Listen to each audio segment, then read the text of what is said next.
There's a lot going on in the world of Magic the Gathering right now. Unfortunately, it appears that Wizards of the Coast has hit quite the rough patch. They're dealing with a scenario where they've discovered a number of cards from the newly released Dungeons & Dragons set don't actually function properly and have to be changed. And on top of that, they just sent out an email today about the new Secret Lair Super Drop, and this email has led to confusion and stress amongst the customer base. Magic. I am a wizard! History. I'm an old wizard! The magic historian. My bones hurt. Greetings, owners of fine luxury cardboard rectangles. My friends, I hope the day finds you well. We are here for another installment of Mega Magic News. We have 3 news items to talk about. Now, most of this is negative news. Wizards of the Coast is having a difficult time right now. So we're going to talk about the changes to the Dungeons & Dragons cards. We're going to talk about the aftermath of the Commander Hull Breacher ban. And we're going to talk about the email that was sent out about the Secret Lair today that caused consternation, to say the least, amongst the customer base. All right, so let's start by talking about the cards that need a change in the new D&D set. The first one we're going to look at is Delina Wild Mage. Now, I think this conceptually is a very cool idea for a card. So, Delina is 1 red and 3 for a 3/2 legendary elf shaman. She always looks like a human to me. I think it has to do with the fact that most of the time, elves and humans, especially if they're lithe, are fairly interchangeable. So without something distinctive like the pointy ears, which you wouldn't be able to see because of Delina's hair, it's hard to really think of her as anything other than a human. And as well, I think part of it is you don't see a ton of elves in red, right? It's a weird kind of idea, but her ability definitely has a red kind of feel to it because it's about temporarily creating copies of creatures and giving them haste, and blue is traditionally the color that does it on a more long-term basis, right? So, Delina Wild Mage, 4 mana, 3/2. Whenever she attacks, choose target creature you control, then roll a d20. 1 to 14, create a tapped and attacking token that's a copy of that creature, except it's not legendary, and it has exile this creature at end of combat. I like the fact that they made it so that it doesn't affect legendary creatures in a negative sense, right? Because if this copied a legendary creature and maintained the legendary status, it would kind of make the ability a far less attractive. It'd be, okay, great. So if I target my legendary, I have to choose which copy I'm keeping. So this means that even if Delina is out on her own, you can use the ability, which I do like. And 15 to 20, if you get that result, you create one of those tokens, but then you roll again. So you're going to get at least 2 tokens. And I like the way that this represents wild magic, right? Because wild magic is something that's more innate than normal spell casting, but also less predictable. So as a result, you can go to use something and be like, I'm going to make a copy of this creature. Wait, I just made 5 copies. It's unpredictable and chaotic. But there is a problem, and honestly the kind of problem that makes me think, are they even testing things anymore? Because obviously, one of the most attractive cards in the Dungeons & Dragons set to combine with Delina is the Pixie Guide, right? This card is perfect to team up with Delina. 1 blue and 1 for a 1/3 flyer.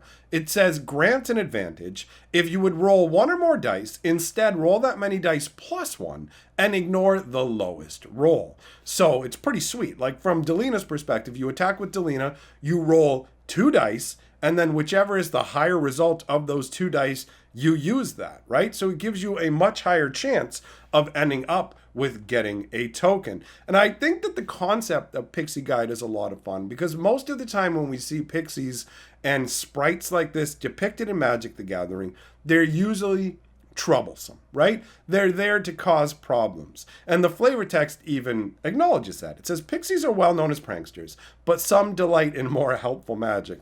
And I like how the artwork shows the pixie going, I grant you bonus magic. But then the individual shown in the artwork, who's the beneficiary of this magic, has this completely skeptical look on their face, like, I don't trust that you're actually here to help me. I like that. That's fun. But anyways, why is this causing a problem with Delina? Well, here's what's going on. People will have this pixie guide out, right? And then they will attack with Delina, and they'll choose to copy the pixie guide. So then they basically, all of a sudden, now they have 2 pixie guides, which means when it's time to roll the die, instead they're actually rolling 3 dice, right? Which greatly increases your chances of getting the higher roll on Delina. It increases your chances of getting this 15 to 20 result, right? And basically, this just keeps compounding. Because if you get the 15 to 20 roll, you create another pixie guide, and then you roll another die because you have another pixie guide, right? So you keep doing that over and over and over to the point where mathematically it gets to the point where you're always going to get a 15 or 20. But the thing is, there's no escape valve on this ability. And by that, I mean, you will have to roll for infinity. You don't get to stop. Notice how it says roll again. If you get 15 to 20, you have to roll again.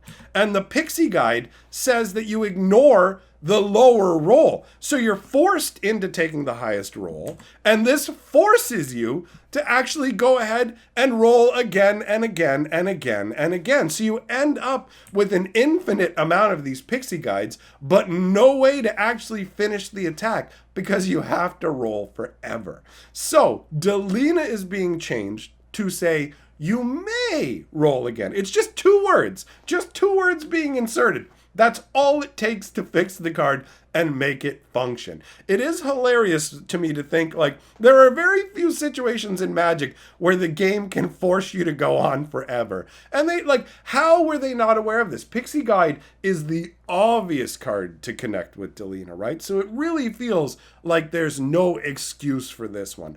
I give them a little more leeway for the other example we're going to talk about, which is with the Book of Vile Darkness, because this one is a little more, you need to understand the depths of how Magic rules work to really get how this card doesn't function properly. So the Book of Vile Darkness costs 3 black to cast. It's a legendary artifact that says at the beginning of your end step, if you lost 2 or more life this turn, create a 2/2 black zombie creature token. That part of the card, perfectly fine. Where we run into the problem again is on the second half of the card, the same with Delina. So, exile the Book of Vile Darkness and the artifacts you control named Eye of Vecna and Hand of Vecna. Create Vecna, a legendary 8/8 black zombie god creature token with Indestructible.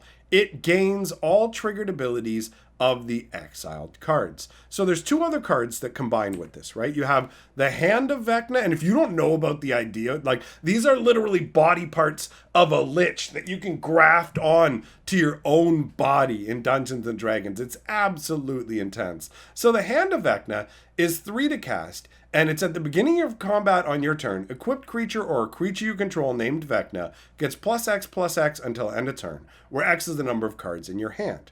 Equip, pay 1 life for each card in your hand. The paying life is pretty intense. That's you just basically going, don't need my hand, slap on another one. Pretty intense idea. But this card isn't actually where the problem comes from. The real problem with this whole setup is due to the ability of the Eye of Vecna combined with the wording on the Book of Vile Darkness, okay? So, Eye of Vecna is 2 to put out. It's a legendary artifact that says, when Eye of Vecna enters the battlefield, you draw a card and lose 2 life. Now, this is the key ability you need to remember. So remember the when Eye of Vecna enters the battlefield effect, because that's where the problem is. The rest of the card where it says at the beginning of your upkeep, you may pay 2 life. If you do draw a card and lose 2 life, that isn't a problem with the Book of Vile Darkness, all right? I love the Vecna concept, I have to admit. The idea of making an actual Vecna token is really, really cool. So, returning to the Book of Vile Darkness. Basically, here's how it works. The Book of Vile Darkness and the 2 artifacts get exiled. Then you create Vecna, a legendary 8/8 black zombie god creature token with Indestructible. Then it gains all triggered abilities of the exiled cards. The problem this causes is that Vecna is already in play when it gains the ability of the other two artifacts. So it can't actually trigger the Eye of Vecna's entering the battlefield ability, because by the time Vecna has the ability that says, when I enter the battlefield, do this, he's already on the battlefield. So basically, what they're doing is they're just changing the wording to say, instead, exile the Book of Vile Darkness and artifacts you controlled named Eye of Vecna and Hand of Vecna. Create Vecna, a legendary 8/8 black zombie god creature token with indestructible and all the triggered abilities of the exiled cards. So that makes it so that he actually comes into play with already having the ability that says, when Eye of Vecna enters the battlefield, you draw a card and lose 2 life. Under the current wording of the Vecna, the Book of Vile Darkness, I should say, you wouldn't be able to trigger that ability and draw a card and lose 2 life. Now, this one admittedly is something that most people probably wouldn't have realized, so they would have played the card the way it was intended and had the ability trigger, but in the most technical sense, that wouldn't actually work within the rules. So this one, them not catching this one isn't as big a deal as the Delina one, but still, it really does feel like not as much time and care is being spent on making sure that the cards function the way that they should. Look at this crazy Marilyn Manson style artwork. All right, so I said that we had a little update to the Hull Breacher ban announcement, and that is that Notion Thief has taken off. I don't know if it's because people think that maybe people are still going to try and play Hull Breacher decks and just slot this guy in, or if it's speculators going, well, Hull Breach is gone, so let's get on the Notion Thief train, or it's just people who weren't aware of this finally being made aware of this. But this card has skyrocketed in price. Now, admittedly, I don't expect that price jump to last, but it was an interesting little tidbit of news that I did want to include. Now, let's move on to the Secret Lair email situation. I actually have a copy of the email right here. It says, "Hello. Thank you for pre-ordering a Secret Lair from our most recent event, the all-natural, totally refreshing Super Drop. This email is to inform you that due to an unforeseen shortage in our supply chain, there will be a delay in the production of these drops. The updated release date is October 29th, 2021. That is pretty far away from now, the end of October. Keep an eye on your inbox. Once these have completed production, we will send a notification letting you know when we will debit your pre-order." It's really good that Wizards of the Coast stopped charging up front and waited until they're sending stuff to start charging, because at the original, like at the beginning of Secret Lairs, when they first started the concept, they literally would charge you like 6 months before sending out the product. Pretty wild. So that's a good change. This occurs approximately 1 week before the posted release date. In the meantime, you can check the status of production on our customer knowledge base. We apologize for any inconvenience. As always, we are here for you if you have questions. You can reach Wizards customer support here. So, this situation obviously is frustrating for people to begin with, where if you've ordered this Secret Lair, now all of a sudden you've got this delay coming. But it's not completely unexpected, right? Wizards of the Coast has had a ton of production delays, and so this sort of thing is to be expected. And if it was just this, and that's all that had happened, then it probably wouldn't be as big a problem as it is. But unfortunately, they sent this email to people who didn't order the Super Drop. So there are some people who got the email, who ordered the Super Drop and are, okay, all right, so this is just going to be delayed, no problem whatsoever. But there's a bunch of people who literally didn't order this product, but they're being sent an email telling them that they did, where it's like, hey, your order for the Secret Lair has been delayed, and more importantly, we're going to be debiting your account. We're going to be charging you for this product when it gets released. So there are a bunch of people who are concerned and stressed out that, wait a minute, are you about to levy charges on my card at an unknown date? Do you think that I ordered this? I didn't order this product. So these people have had to go out of their way to contact customer support and go, yo, wait, I didn't even order a secret layer. What's going on, bro? Don't send this out to me. Don't charge me.